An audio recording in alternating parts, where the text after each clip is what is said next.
I love Family Guy as much as the next guy, but let me show you a clip. There's one more secret I feel I have to share with you. I did not care for The Godfather. What? What didn't you like about it? It insists upon itself, Lois. What? It insists upon itself. What does that even mean? Look familiar? This clip was a big meme in 2006 when the episode Untitled Griffin Family History first aired, and it's found its way onto my Instagram reels. And that is a sacred place for only the slightest bit of racism and cat videos to send to my family. Within this episode, the family becomes trapped with the room filling up with water, and they begin to share some deep secrets with one another.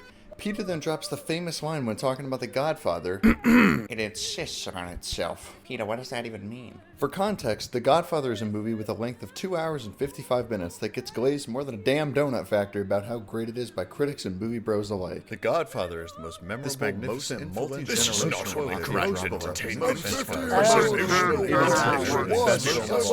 in any cinema.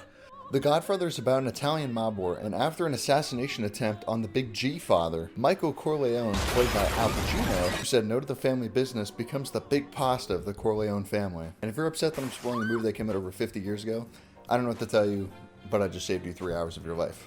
You're welcome. And it got me thinking, was Peter right? And was his family wrong? This video will be the definitive answer to that question that absolutely not a soul on earth has had. Does The Godfather truly insist upon itself? I'd like to introduce you to my vision board. We'll be revisiting this anytime a new point comes up. Get used to seeing it.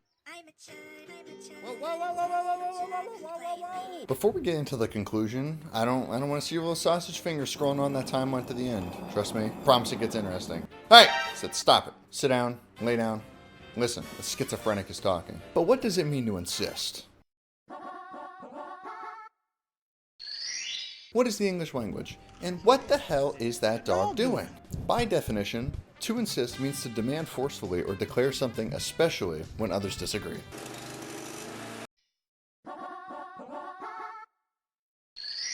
Much like the Italian mob's history of kidnapping, they insisted, see, I used it in a sentence, that back in the 60s through 90s, when over 700 children were kidnapped by the Italian mob for a ransom. Ain't that fun? Yes! But what does this mean, you might be asking? Well, the Italian mob is exactly what The Godfather is about.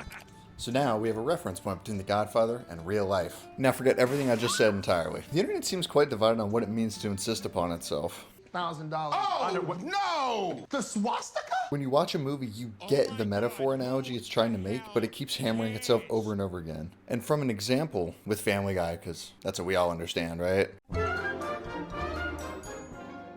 Hey, Quagmire, don't get married. Thanks, Joe. I wasn't planning on it. Great. Just don't do it. I just said I'm not. Good. Don't. Not using stupid AI voices for that. We got human ingenuity for that stuff. Then again, in that same thread, like most Reddit fashion, people are agreeing on a different definition of what it means to insist upon itself. I don't think that's what insist upon itself means. I think what it really means is when a movie tries to pass off a certain point the theme is profound and deep, but it's actually pretentious and ostentatious. I don't know what that word means. Though I have seen people claiming due to the movie's pacing that it wants you to spend more time watching it and understanding its message. An example of this is literally the first scene of the movie, where we are introduced to a bunch of characters during the wedding, but it takes almost 30 minutes before we move on from said scene. With a runtime of almost 3 hours, you have most likely already fallen asleep, unless you really love Al Pacino. Even the show's creator, Seth MacFarlane, released a tweet on the quote. Since this has been trending, here's a fun fact. It Insists Upon Itself was a criticism my college film history professor used to explain why I didn't think The Sound of Music was a great film. First grade teacher, but I never quite followed that one. Now, if there's someone to trust, it's literally the person that made the show. Shut the fuck up! I have trust issues, so I'm going to make this a big deal. Sort of like another event in New York that happened. Is it somehow still too soon for that? But stick with me now. What do these two things have in common? I'll give you a second. That's right. They both involve men in suits and New York. You know what else? Crime. It is illegal, as far as I know, to hijack a plane and crash into a tower. Therefore, if you don't like 9/11 and crime, you cannot like The Godfather. Boom, just got like half of you. You're welcome to the club. Oh, you hate 9/11 and this is where you end up? Hey, new guy! Hey, new guy, welcome to the club! Yeah! Though I think I should say, I did enjoy the movie overall after my first watch through. Was Peter correct in the end? Let's go over our points. I think with the several lengthy scenes and the fact that the Italians kidnap people, and that's a no-no.